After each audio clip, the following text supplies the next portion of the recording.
Marcelo, com outros 2 minutos. A questão do partido, que eu acho que é uma questão assim, estratégica também, é uma das mais difíceis, né? Ex-aluna da Escola de Comunicação, né, que fez publicidade. Eu acho que essa questão, por isso que eu disse, né, a caravana digital é muito importante para se pensar alguns dos temas que são estruturais. E a questão do partido é a questão da discussão hoje das instituições na sua famosa crise, né, do sindicato, do partido, de formas que serviram e servem ainda, né, a uma forma de organização, mas que, enfim, tem que estar aberto a essas novas possibilidades. Então, eu acho que os partidos hoje eles têm que estar preocupados com o não filiado, né, da mesma maneira que a Escola de Comunicação hoje, a gente está preocupado, por exemplo, com quem produz mídia e que não é um jornalista profissional, que não é um publicitário profissional, ou seja, por exemplo, a mídia livre, o mídia livrismo, a capacidade de formar a sociedade como um todo para produzir mídia. Eu acho que o partido tem que estar preocupado, né, em formar, em capacitar a sociedade como um todo para discutir política, não só, enfim, quem está dentro da instituição partido. E aí, nesse sentido, é que a garotada diz, eu sou do partido do hip hop, eu sou do partido do funk, eu sou do partido, ou seja, já é uma nova concepção de política, de discurso político que está sendo produzido fora, né, da forma partido. E eu acho que o partido tem que estar muito preocupado preocupado no bom sentido com essa produção de discurso, e não para trazer todo mundo para dentro do partido, mas o partido ser capaz de se multiplicar e chegar, enfim, né, e atingir esses novos discursos e essa renovação do próprio discurso político. Então, me parece que é uma questão assim, decisiva, importante. A gente discute isso muito com o Lima, em relação à questão dos sindicatos. Eu falei, puxa, como é que o sindicato pode se preocupar só com quem tem carteira assinada? Ele tem que estar preocupado com quem não está dentro do sindicato, que é a massa dos trabalhadores, do precariado, do amador, do não profissional, do não filiado. Eu acho que é esse o campo de disputa, né? Então, me parece que a questão por aí é uma questão, é um desafio, uma questão, enfim, estrutural. Organizar a blogagem, tweetagem coletiva, etc. A pergunta que foi feita, né? Qual é o espaço da campanha que vai ajudar na organização disso? Então, nós estamos agora para lançar na próxima semana um espaço oficial, chamado Participa BR. O objetivo dali é colocar essas campanhas para que as pessoas possam ter acesso. A gente vai usar basicamente, quando for coisas imediatas, para acionar a militância através da base de dados de segmentação de e-mail. Então são as ferramentas que a gente usa no State Digital dos gringos, né? Então, o que a gente está usando nos gringos? A estratégia de marketing? Não, o marketing é feito pelo João Santana. Não tem como importar uma estratégia de marketing dos Estados Unidos para o Brasil.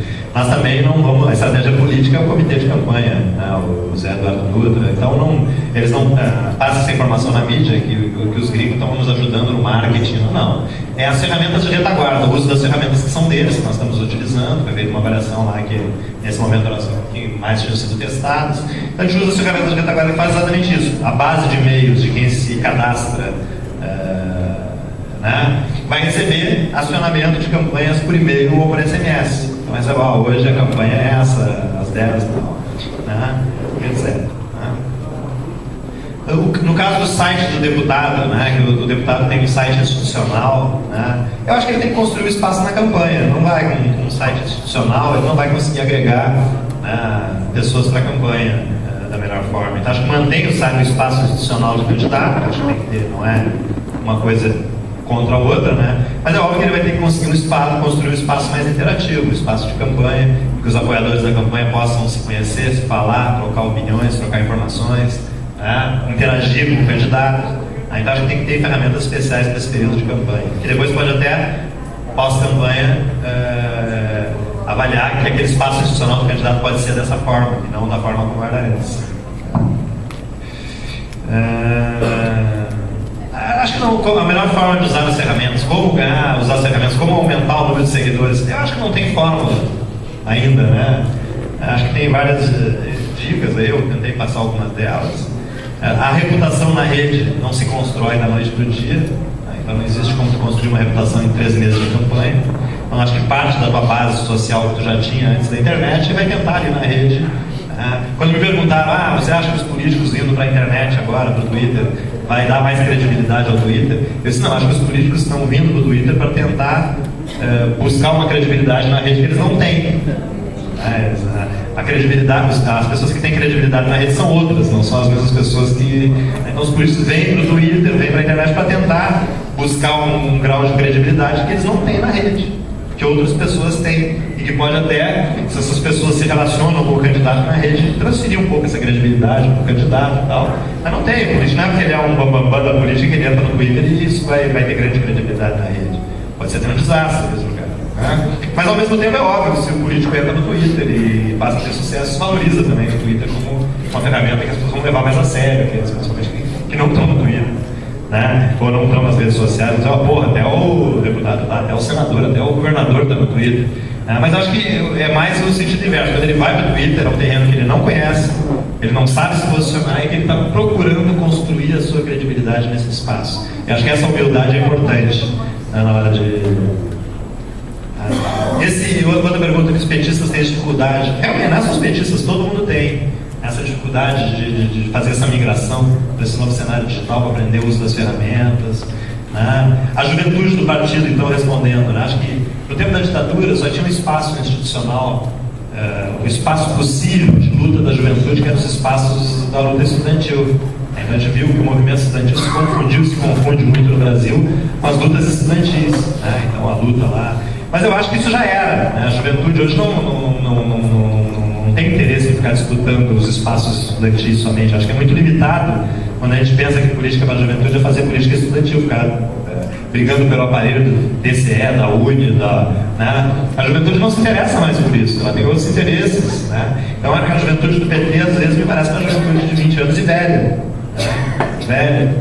Então, porque a juventude nova está em outro lugar, e a juventude eu falo com qualquer idade, eu tenho 49 anos, mas a gente organiza um evento em Porto Alegre há 10 anos, que é o Fórum Internacional de Software Livre, que 70% do público é menos de 24 anos, 80% menos de 30. O Campus Party também, que nós fizemos 3 anos com sucesso no Brasil, é basicamente menores de 25 anos, quase todo mundo que está lá. E essas pessoas são do PT? Não são, acho que o que a Ivana falou é importante, mas estão lutando pelas liberdades civis. Eu acho que essa geração nova, ela tem valores políticos sobre os direitos civis superior à nossa geração.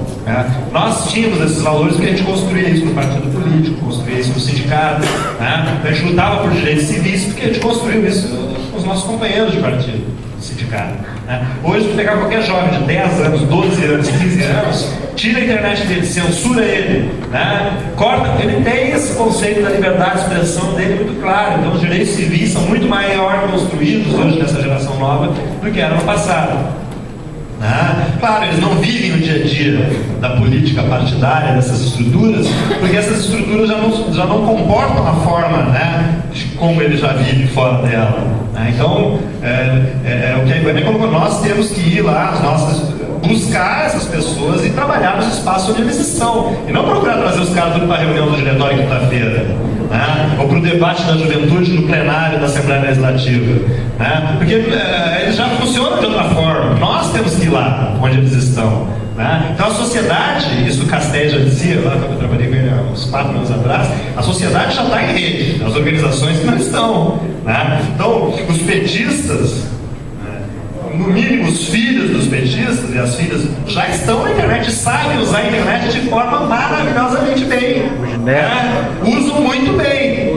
A estrutura organizacional do partido não. Acho que a partir dessa eleição ela vai estar lá também. Então o objetivo da eleição vai além de só fazer a campanha política. Acho que o partido precisa compreender que a nossa base social, que a gente tem interesse, se organiza de forma diferenciada. Já hoje, porque está lá, em todos os espaços, nós temos que buscar esses espaços também para intervir politicamente. E não achar que todo mundo vai vir na reunião do diretório se filiar, participar das reuniões da coordenação da juventude, que discute 5 horas, 10 horas. Então já tem outra dinâmica.